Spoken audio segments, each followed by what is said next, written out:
Hello and welcome to this broadcast of this video for the topic, the USA, Iran, and North Korea. Iran and North Korea. Okay, so I did a video about a week ago, and I have some Keystone Ice here, 5.9% alcohols, certified kosher, introduced in 1994, only 145 calories, which is good for such a high alcohol beer. And it says it is an ale. And I was reading about these disclosures on the United States Tax and Trade Bureau website. They must be accurate. All right. Now, some beers will say ale in Texas, which means it's a lager, but due to the Texas alcohol laws, look at my eye out, it's an ale. Okay, but anyway, so that video, people were saying, hey, you deleted the video. A few people commented, and I said, well, I felt it was ragged. I didn't say, oh, I shouldn't have said that, something in the video. I shouldn't have said something. It wasn't anything like that. I don't disagree with anything I said. I think everything I said was proper and accurate. It was just that I thought it was ragged, like it went on too long and all this stuff. And then I was getting into discussion of straw man comments, which is a good thing to be aware of, because they'll get you bogged down and then you end up talking about something that the topic's not about. And that will happen sometimes. You have to be on your toes with that. I invite anybody to comment, of course. And good thing about, and I had said in one of my replies was, I made a mistake. I should have put it on StreamYard, which will allow people to join the discussion. But I'm going to try to get off of this by the top of the hour. See, we're 3 minutes before the bottom of the hour, so at the most be 33 minutes long, and that's long enough. Okay, so we have this situation, right, where the United States of America has sanctions, economic sanctions on Iran and North Korea, and well, many other countries, Syria.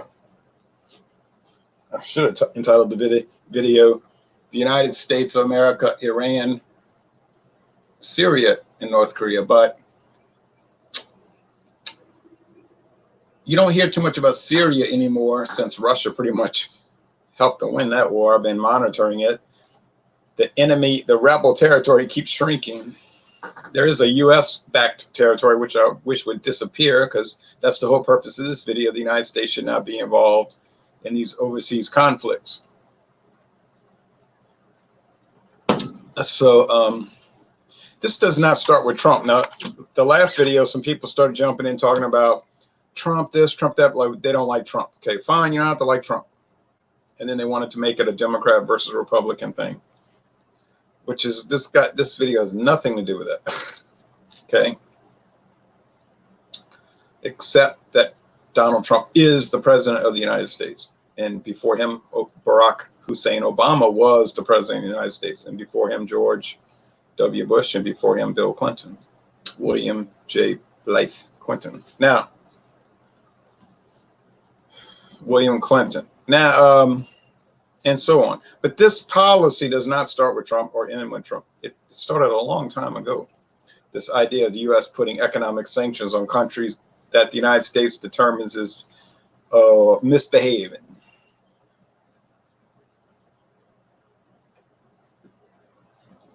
Which is the main point of the whole video here today, which is that the United States should be a non-interventionist country, a peace-promoting country, you see. You say, well, I'm a Democrat, I'm a Republican. If you look at the parties back to at least 1940, let's say, that's a good year to, it really goes back further, but there have been some breaks. But continuously since 1940, the United States have had a very heavy interventionist policy, where the United States goes around and decides on which countries are misbehaving, and will put economic sanctions, embargoes, boycotts on these countries. Now, what it does, the whole purpose of that is to like punish a child, you know, or punish someone like prison, an adult, to make them behave, you see. But how would economic, like how would economic sanctions affect the country? So let's look at Iran. The United States had trouble with Iran for a long time. It didn't start with Trump. And those sanctions were put on Iran long before Trump was president. The whole purpose is they say, well, Iran supports terrorism. Okay. Hezbollah and etc. Not to say that Iran has ever supported terrorism against the United States, because really, Iran doesn't really have any interest in the United States aside from saying that the U.S. is interfering with their territorial interests in the Persian Gulf area, things like that.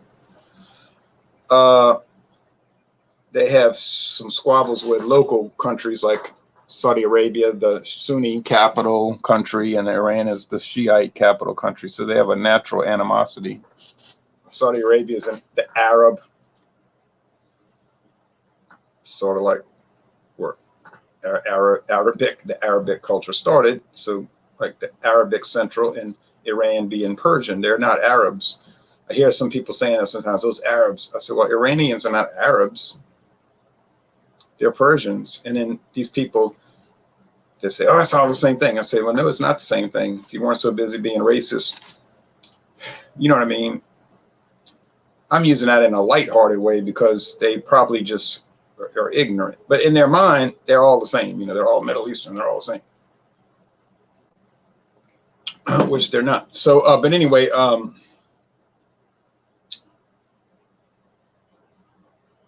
hey, well, if people can call everybody racist, I can too. Don't leave me out. If you disagree with me, you're racist, right? Isn't that the current way people argue? Or you're a fascist, or you're a communist. And sometimes it's true. But anyway, usually it isn't. But so the argument is Iran. Well, Syria, they never could say Syria was starting a nuclear weapons program. Syria is so puny and weak, they can't do something like that. But Syria's problem is they have a long-term animosity. They're neighbors with Israel, and the Israelis are backed by the U.S. government. And so they have this real estate conflict. It's not a religious conflict because the Israelis are largely non-religious. I know there are religious Israelis, but it's a largely secular socialist country. And it could give a hoot about the Syrian religious groups, and the Syrians could give a hoot about the Israeli religious groups, but it's a territorial conflict, real estate squabble. So you say, well, what does it got to do with us? I don't even know where the Golan Heights is. Most Americans don't. So you say, well, why should the United States be backing up Israel in the first place? Why is any of our money going to them? Why are we in an informal alliance with them? Those are all good questions, and the answer is we should not be. The United States shouldn't be giving any money to Israel, not a single penny, ever. I'm not singling them out because the United States shouldn't be giving money to any country in the world. You know what I'm saying? Any country for any reason. But you can be generous. People will say, it's the Christian thing to do. Well, good. Then you give your money to these people. You see, you can do this. This doesn't require the government to give money to other people. Private people can do this. Feel free. Feel free. See, remember the Constitution said the government should serve the general welfare. General, meaning everybody. Not the special interests. So when the U.S. is giving money to other countries, that's serving the special interests. You say, well, they got the Jewish lobby, and there's the Russian lobby, and there's the West Indies lobby, and the Paraguay lobby, you know, and so on. Well, yeah, well, they all want money, so they're going to lobby Congress. We want some money, and they'll all have very good reasons, you know. Oh, Israel said we're the only democracy in the Middle East, and so my answer would be, so what? Okay, well, we're not interested in that. That's good. We're happy for you. And then some people say it's in the Bible. We should give money to Israel. If you curse them, you'll be cursing. If you bless them, you'll be blessed. Well, no one's cursing Israel. I'm not cursing them. I bless them. I'm saying God bless Israel. I hope they do well. I wish them all the best. especially since their interests don't conflict with my interests. You know what I'm saying? And if these people are saying, well, we went, Brother Douglas was talking in a church on Sunday, and he said it's in the Bible to give money to this country. I said, well, why doesn't the church have a bake sale and you can give money to the country? No one should be dragged into this. You see the difference? It's not cursing the country. It's saying our money shouldn't be going. So then you got Iran. They say, well, Iran has nuclear weapons, or they don't. They'll say they're working on it. Well, Iran says, and North Korea too, well, they kind of say they want nuclear weapons because they feel like the United States is going to try to attack them. So North Korea is saying, we have a right to have nuclear weapons and missiles because you're a threat to us. And the U.S. is saying, no, you can't have them. And so North Korea's argument is, you don't decide who gets to have these weapons. You have them. You have them. In the United States, under Trump, Obama, Bush, Clinton, Bush, Reagan, Carter, Ford, Nixon, Johnson, Kennedy, and so on, back, say, no, you can't have them. So North Korea say, why we can't have nuclear weapons? Because we don't like it, because you're bad. So Israel does have nuclear weapons, actually. They don't admit to it, but everyone knows they have them. Well, why can they have them? Well, we like them. You see, it's sort of an arbitrary determination of who gets the weapons, you see. So it's so ridiculous. Now, and so they say, well, no, you must behave. Bad. You're so bad, Iran. And if you don't give up your nuclear program, now Iran says, we're not trying to build nuclear weapons. That's a lie. We're just trying to build nuclear power plants so we can have electricity. We need power. We want to be a modern country. No, you're going to build nuclear weapons. They said, no, we're not. And so the United States said, well, if you don't comply, we're going to give you economic sanctions, which means they're going to try to cripple their economy. And they talk about this on the news all the time. I was reading this in the newspaper. U.S. sanctions are destroying Iran's economy. It's really starting to make a difference. And Trump is saying, yeah, grind them down. But who does it hurt? It hurts the common people. What they're really trying to do is make life so miserable there that they're thinking that people are going to rise up and overthrow the government.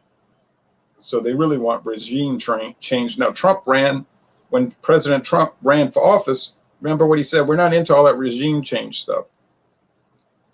We're not going to invade other countries like George W. Bush and all the neocons did to have regime change.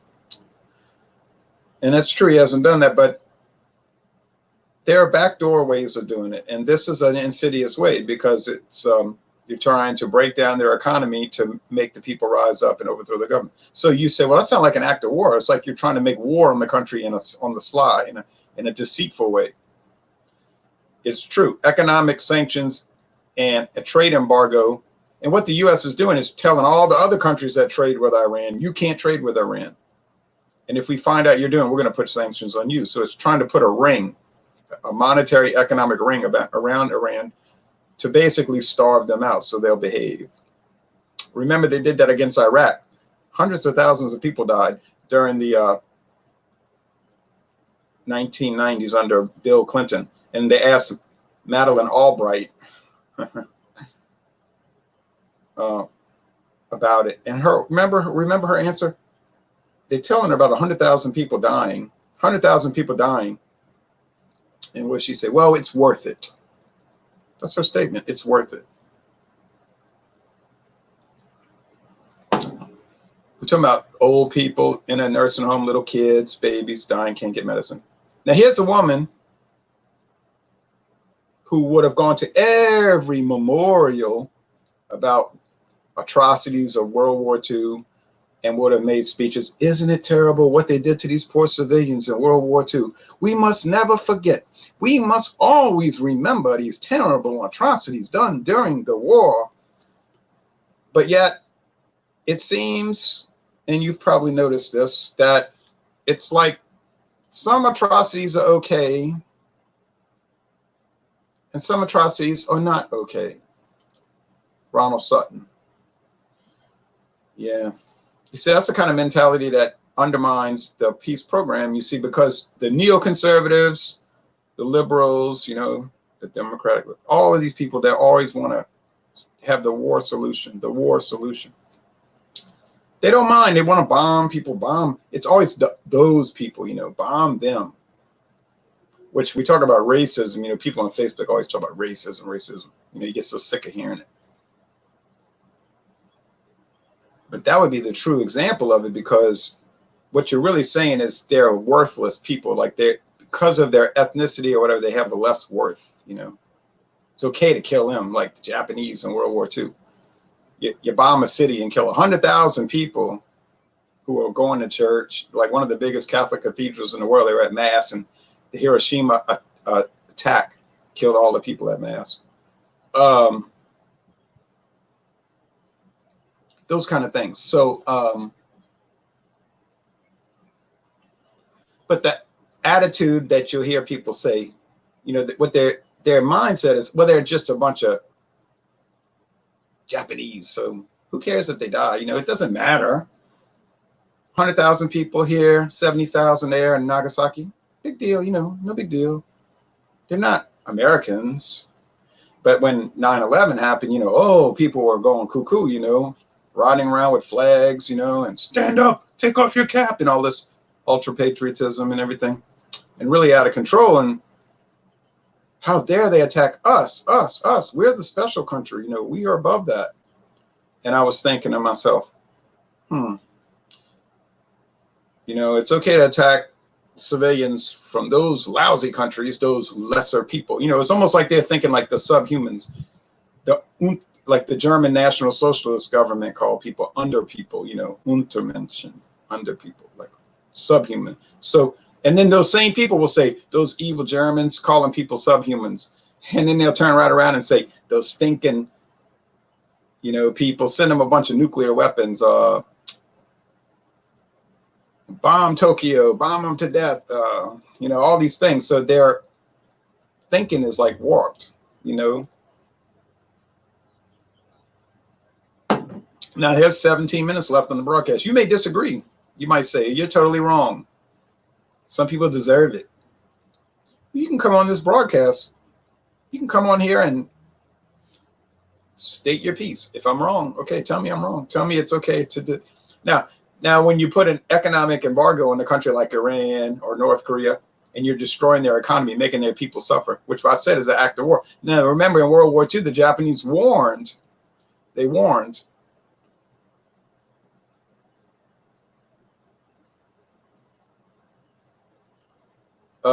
Now you're talking about Bedouins. Is Iran a Bedouin country? They're nomads. Iran is a nomad country. I don't know. What are you talking about? They had big cities in Iran, like, you know, when Americans were living in houses made out of grass. It was like one of the earliest civilizations in the world. They're not Bedouins, and they're not always at war. Oh, I'm not sitting here to say I admire Middle Eastern culture. I have some great admiration for that. I didn't say, I don't actually. I know who Bedouins are. I'm talking about civilized areas like Beirut, Damascus, Tehran, Baghdad. That's kind of like what I'm talking about, like the racist approach. So the Japanese they knew what it was. So in 1941, remember, they were warning the United States, this is an attack on our country. Economic warfare is a type of warfare. So the Japanese kept saying, really, if you look at not just like crummy videos you see on TV, on YouTube, you know, about World War II, they're so predictable. Like, you know what they're going to say. I went to the World War II Museum a week and a half ago. It was so pitiful. It was terrible. But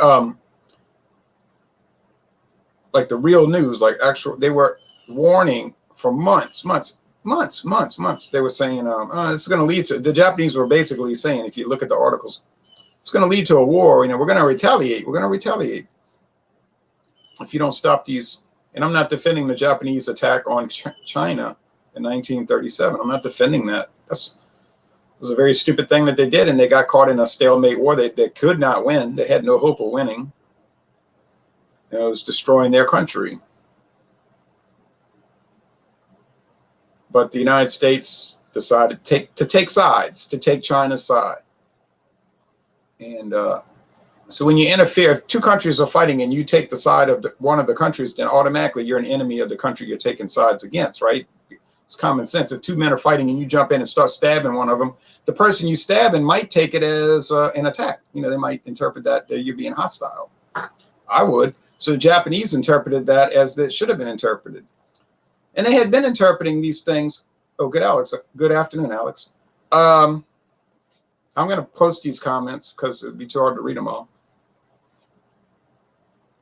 Oh, yes. Your mom. You're right. You're right. You're so right.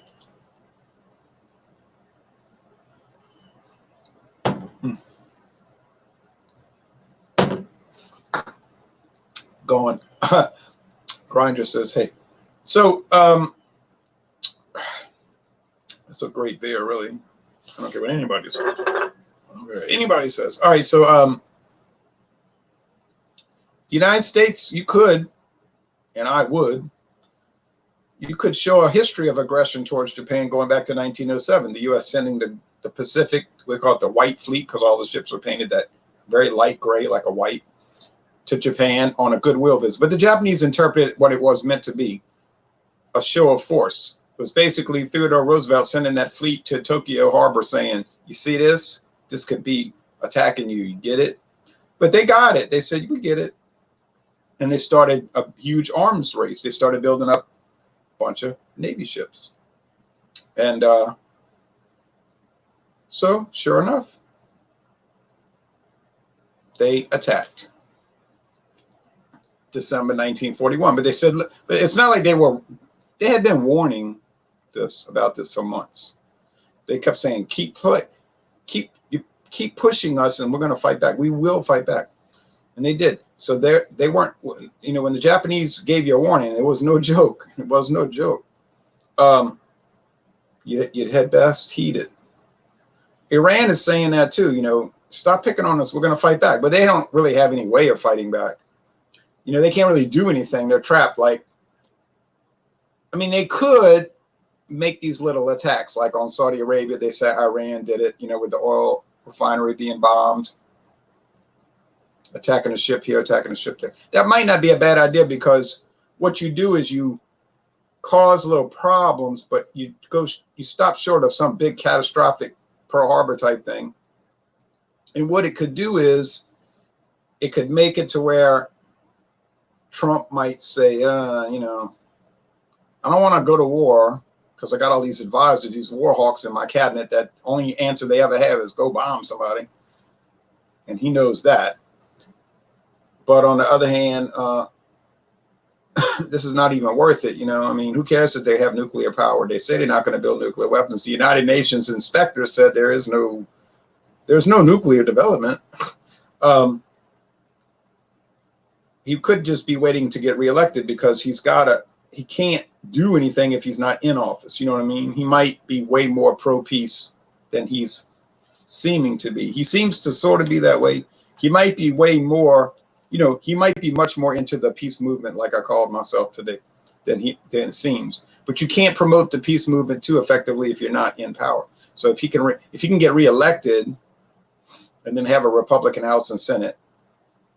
And I know the Republican Party is generally hostile towards Trump because they don't like his peace program or even his dancing around it. You know, they typically tended to promote a war or aggressive program, interventionist war program, except for Nixon, who seemed to kind of like he wanted to get away from that. But then, you know what happened there. But anyway, we'll have to see. But my advice, and I should be an advisor, if he called me and said, hey, you know, stop doing beer reviews. I want you to come be a foreign advisor to me. I'd do it. And I think I'd give him good advice. If you want to be techno. I think I would be a good replacement. Like if after he was president for 4 more years, I would do it. If they said, you want to be president, I'd do it. I'd do it. I'd do it way better than most of them, of course. But I mean, I would do it. I would really make America great again, you know. But who wants peace? You know? Who wants prosperity when you can have trouble, right? Okay. So what's going on with Iran and North Korea? That's what I'm saying. All these economic sanctions. So what would you say? Well, what's your solution? You're complaining about it. It's true. It's a good question.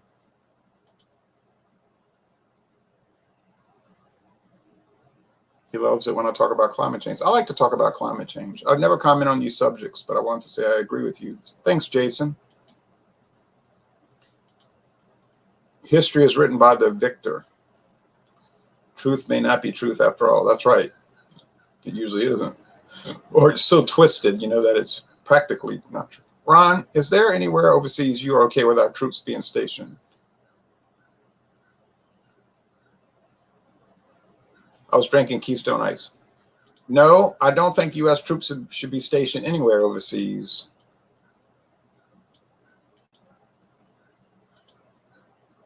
Hey, Maxwell.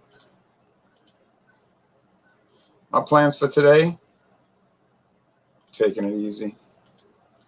Watch the Major League Baseball playoffs till I get too sleepy.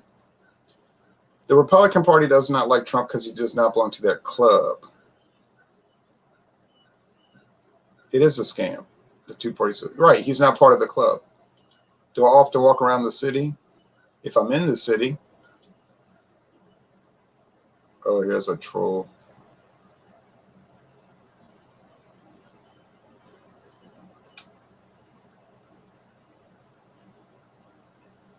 Now,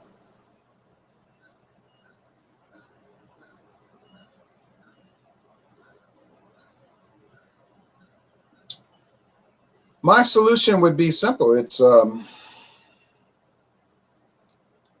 stop all the economic sanctions, have peace with Iran, trade with them, trade with North Korea, establish normalized relations with the two countries. And just, I'm not having anything for dinner, Alex. I had such a huge plate of spaghetti and meatballs at that restaurant today that I can't eat another bite. Stuffed. I won't eat anything. Oh, yeah. I don't like to eat those kind of meals, but maybe once a month, maybe, if that much. So that was it. Maybe in November, I'll go to another Italian restaurant. I'm trying to go to different Italian restaurants, see what they're like. They're not all the same quality. They're similar, but there's a lot of disparities too. But anyway, back to this. So make peaceful. So my solution, immediately say, okay, we're calling off all the sanctions. We're not going to anymore determine whether you can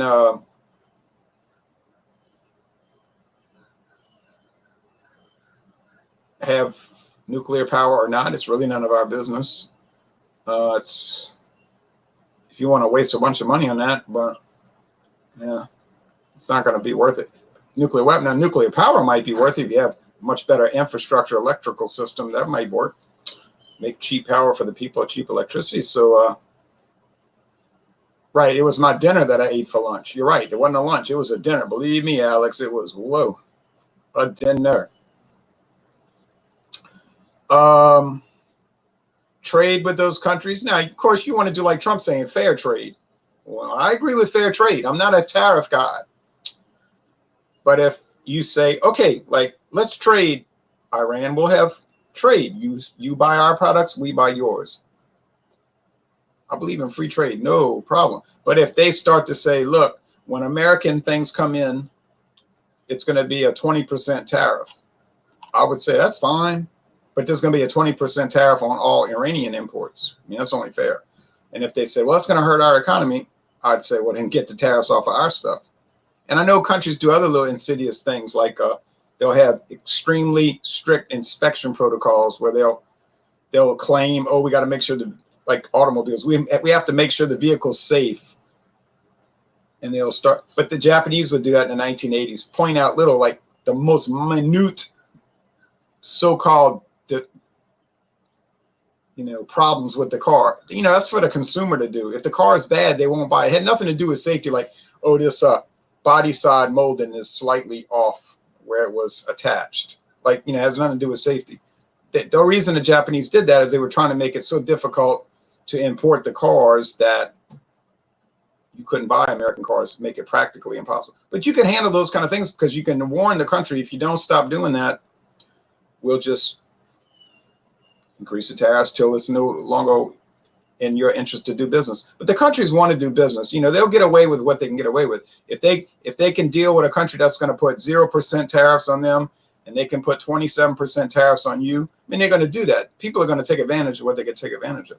Trump's trying to solve those issues. But I'm saying, as far as Iran, North Korea, Syria, get rid of all economic sanctions immediately. This is what I'm calling on Trump to do. Have free trade with the countries as much as is possible. If they'll trade fairly, you can do it. And then, of course, naturally, like some of these people are saying, get all the troops out of the other countries around the world. Close down all the foreign bases. Get all the troops back home.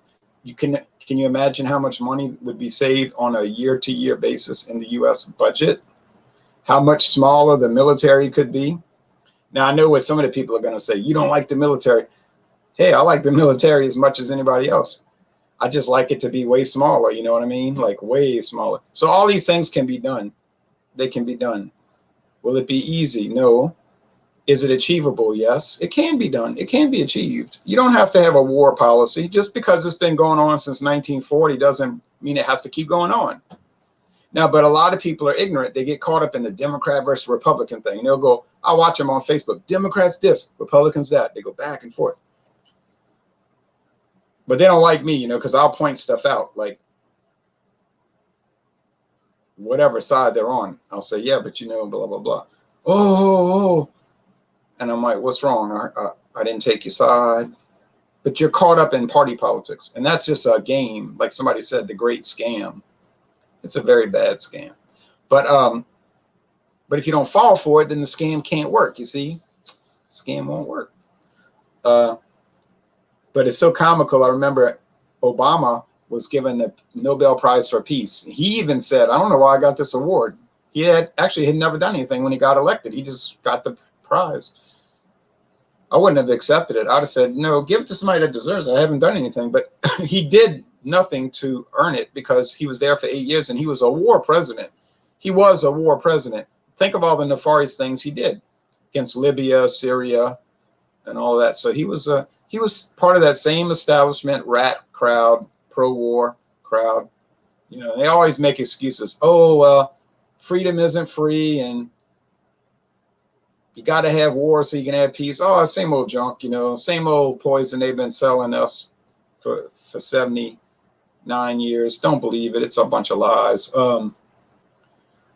I call it the peace through war program. You know what I mean? They could find any excuse to have a war, any excuse in the world, But most of the excuses are hollow. People fall for them because people don't know anything. Most people I talk to, they don't even know anything, they claim they know stuff, but they don't really know anything. If you talk to them long enough, they don't really know much. Make the embargo. Okay, let's see. I want to tell you that when you eat those crackers and canned meats, it reminds me of my childhood with my grandfather fishing. Yeah, I like to eat those, but not too much because, it's not healthy to eat that constantly. And I don't eat it constantly. I eat it regularly, but not constantly. Jason Curling says, make sense the embargo of Cuba does not work. I'm not sure what you wrote, but no, I would not keep an embargo on Cuba. I would immediately start trading with Cuba. Immediately. Like right now. Carmelo says, I think Noam said it best when he said America was the last imperialist society. Agree or disagree with his politics? And I agree that false dichotomy of American politics is so toxic. Yeah, it's a false dichotomy. And they got people on Facebook, they're so hostile. You can't talk to them. You really just can't talk to them. Their whole solution to everything is, I'm going to block you. I'm not going to be your friend. I mean, you could do that if you want. I don't even know who you are. So, but it's a childish mentality. It's a very childish mentality. It's in the beer world. We do a lot of beer reviews and stuff. The same old baby cry stuff like, I'm going to block you. It's like, oh, You're 35 years old or whatever you are. I thought you were 30 something. You sure you're not 11? You know, it's so comical, you know, and you get that in politics too. Once you start doing that, you start cursing people, you know, I'm going to curse you, you blah, blah, blah. Hey, well, why don't you make an argument? You know, why don't you make an argument that you can back up instead of cursing somebody or blocking somebody like a big baby or what would they do in politics? They're always making fun of people, like you notice on social media. They'll make fun of certain people they don't like. You know, it's like all day long. That the woman, Ocasio-Cortez, what's her name? It's like, okay, you made a funny little post. It's like, but why would you have to do that 200 times a week? I mean, we get it. Okay, you don't like her. We get it. All right. But there's no substantive discussion. It's just all that, like, that's a balloon. Ooh. It's like, oh man, you know, what am I dealing with on this? It's like, it's a bunch of people with no brains. Okay, so we're gonna close this out. We went over. Personally, I would like to see our military being more the size of Canada's. We should not be the world's policeman. That's what I'm running on. You know, I'm not running for president. I should be the president. But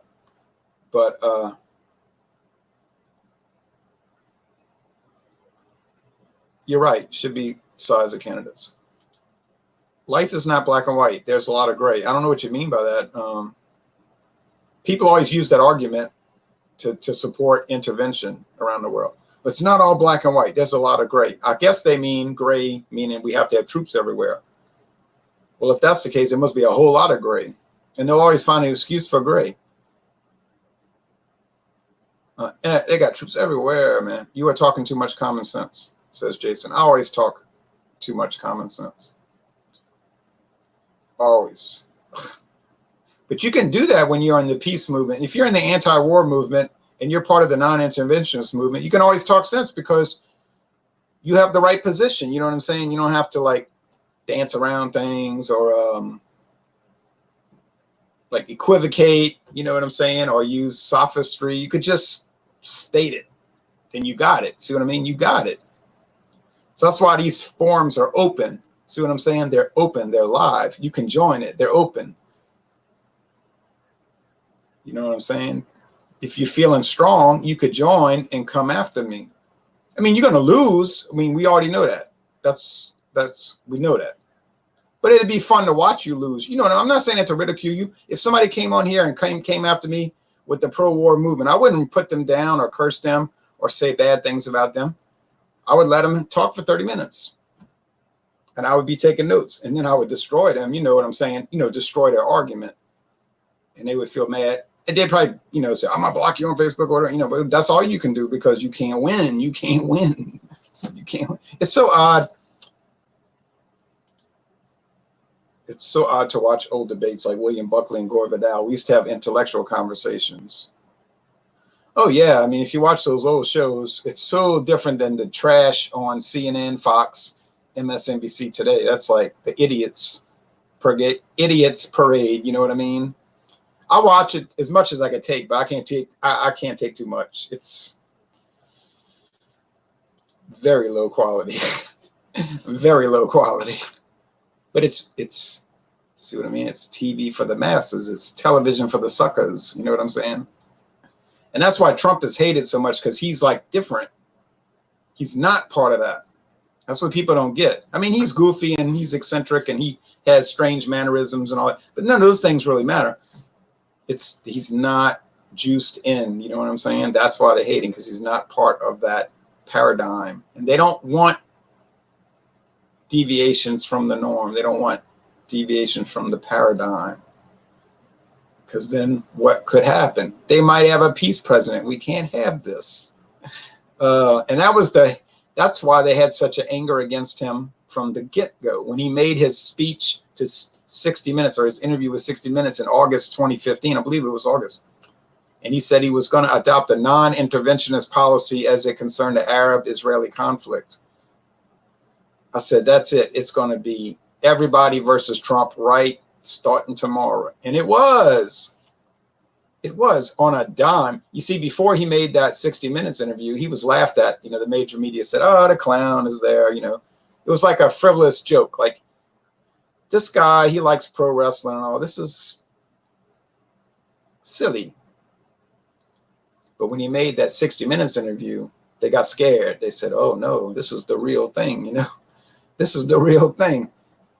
And I was saying the same thing. I said, this is the real thing. This is a guy that's a paradigm shift. You know what I mean? And they don't like that. They don't like paradigm shifts. So, oh boy, I missed this. I'll have to start from the beginning later. Thank you, Craig. I think you'll like it. And we're over 30 minutes, but not too much. Lestrider says, once again, a great discussion. I need to run. Me too. So thanks everybody for watching this. Peace today, you know, or you know what I mean? Peace now, war never, non-intervention forever. Thanks for watching this video production.